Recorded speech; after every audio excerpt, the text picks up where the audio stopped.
headphones. The battle of the sizes. Do you have an MP3 player on you? No, I have my phone. Alright, come on up.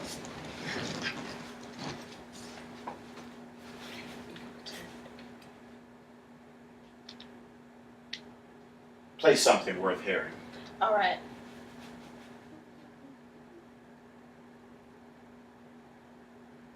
Turn it up! It is up. Oh, okay. Let's check out these other ones.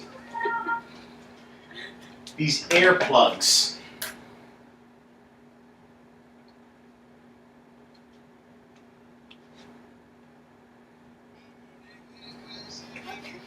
Turn it up! It is all the way up. Ah, it's kind of piercing. Actually hurts. Go ahead and have a seat. Let's go over these things. I want to start off with the build. They're sturdy. Probably wouldn't break too easy if I dropped them or if I stepped on them in the middle of the night. They're comfortable. And when I asked you to turn it up, they didn't bother me too much. It seemed like I could enjoy these. When we put in the earplugs, when I asked you to turn them up, it really started to pierce my ears. It was just a real high pitch noise. Seems like I'll probably forget them in the washing machine or in my pants and they'll go through the washing machine, or I would lose them somewhere, but they're easy to replace. That's a good thing. So I don't know how I'm feeling about these so far. One study showed, volume 91 of Current Science, in the safe and sound section, that high volume damaged the air more in the youth than it did in the elderly. And it seems like it would be us, the youth, that would be going out and trying to decide whether we wanted earplugs or earmuffs. So that doesn't seem like it's a good thing compared to the earplugs and the volume that they were capable of going up to. A lab result showed in ScienceDirect.com that the volume displacement, the way that the volume, the sound is displaced over the eardrum, actually becomes really damaging to the middle eardrum. And that's just because of the way it's directed into the ear canal. The good thing about the earmuffs, though, is that it displaces the volume more evenly throughout the whole entire ear. And I would say it allows you to get a better sense of space.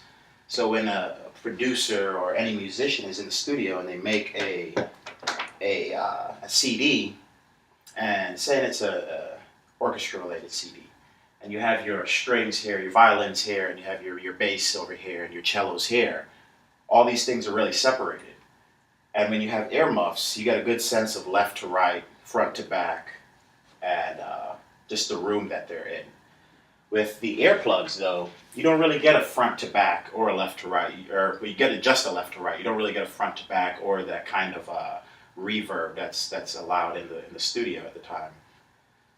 But they're cheap to replace. But moving forward, on this chart here, we have just a simple voltage versus volume. Now, 15 years ago, we'd walk around with your Walkman, and we see here that it takes more voltage to create more volume. Your Walkman ran on 2 AA batteries or 4 AA batteries. And because of that, you have a limited power source.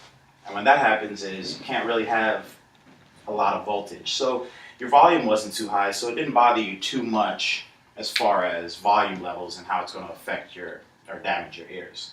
Nowadays, you have MP3 players, cell phones, all types of devices that run on lithium-ion rechargeable batteries. And because of that, you have an unlimited amount of voltage, really, because you can listen to these things while they're plugged into the wall.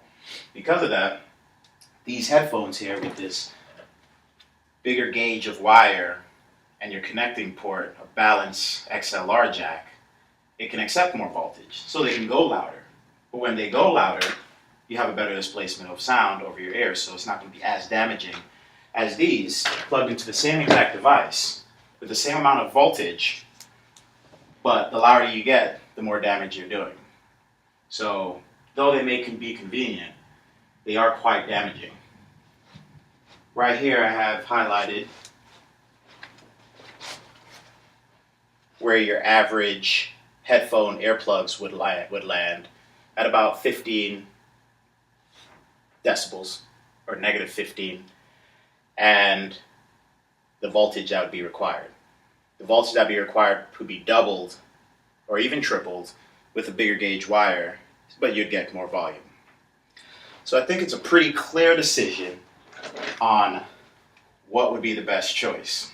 You can enjoy your music and not worry about damaging your eardrum, or you can use these, replace them every few months, and severely destroy your hearing for the rest of your life. Thank you.